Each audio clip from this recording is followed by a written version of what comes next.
మా ఛానల్కి స్వాగతం. వృశ్చిక రాశి వారు రథసప్తమి సందర్భంగా సూర్య భగవానుడి యొక్క ఆశీస్సులు ఎలా పొందాలో ఈ వీడియోలో సవివరంగా సంపూర్ణంగా తెలుసుకుందాం. వృశ్చిక రాశిలో ఏ ఏ నక్షత్రాలు వస్తాయనగా విశాఖ నక్షత్రంలోని చివరి పదం 4వ పదము, అనురాధ నక్షత్రంలోని 4 పాదాలు, జ్యేష్ఠ నక్షత్రంలో 4 పాదాలను కలిపితే వృశ్చిక రాశి. వృశ్చిక రాశి యొక్క అధిపతి కుజ భగవానుడు. చాలామందికి పుట్టినటువంటి కాల సమయంలో డేట్ ఆఫ్ బర్త్లు లేనటువంటి వారందరికీ పేరు యొక్క మొదటి అక్షరాన్ని అనుసరిస్తూ ఆ రాశిని తెలుసుకునే ప్రయత్నం అవుతుంది. అవి ఏ అక్షరాలు వస్తాయనగా తో, నా, నీ, ను, నే, నో, యా, ఈ, యు అక్షరాల వారందరూ కూడా వృశ్చిక రాశి జాతకులే.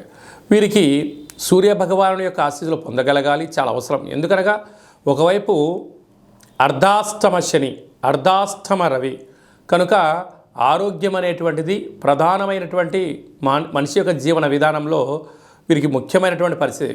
అందరికన్నా వృశ్చిక రాశి వారికి అధికంగా కావాలి. ఎందుకనగా అర్ధాష్టమ శని కారణం చేత ఇప్పటికే ఏడాది నుంచి అనేక రకాలమైనటువంటి సమస్యలతో, వ్యాధులతో, శత్రులతో శతమతమవుతున్నారు.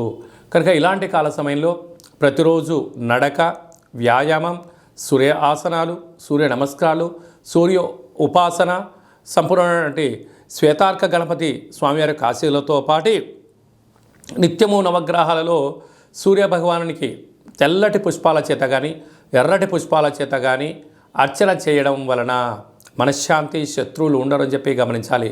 వీలైనంత వరకు ఒక మాసం వరకు మౌనం, ధ్యానం, ఆవేశానికి దూరంగా ఉండడం, ఆహ్లాదకరంగా ఉండడము, భగవంతుడి యొక్క సేవా రంగంలో మీరు కాలం గడపగలిగితే మీకన్నా అదృష్టవంతులు ఎవరు లేరు అని చెప్పి గమనించగలగాలి. లేకపోతే శారీరకంగా, మానసికంగా వీలైనంత వరకు ప్రశాంతంగా ఉండే ప్రయత్నం చేయాలి. లేక దీర్ఘకాలికమైన వ్యాధులు, ఆయుధ ప్రమాదాలు, యంత్ర ప్రమాదాలు పొంచి ఉన్నాయి. తస్మాత్ జాగ్రత్త. అలాగే తృతీయంలో కుజ, బుధ, శుక్ర సంచార స్థితి కారణం వలన అన్నదమ్ములతో, అక్కాచెల్లెలతో మౌనంగా ఉండండి.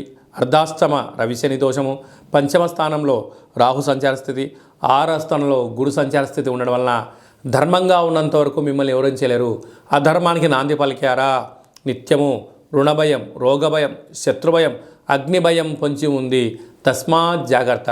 స్వయంవృత్తులు, సేవారంగాలు, సాఫ్ట్వేర్, హార్డ్వేర్ వాళ్ళు, యానిమేషన్స్, వ్యవసాయ సోదర సోదరీమణులకు గృహ భవన నిర్మాణ కార్యక్రమం చేసేవారందరూ ఎంతో జాగ్రత్త వహించాలని చెప్పి గుర్తుపెట్టుకోవాలి.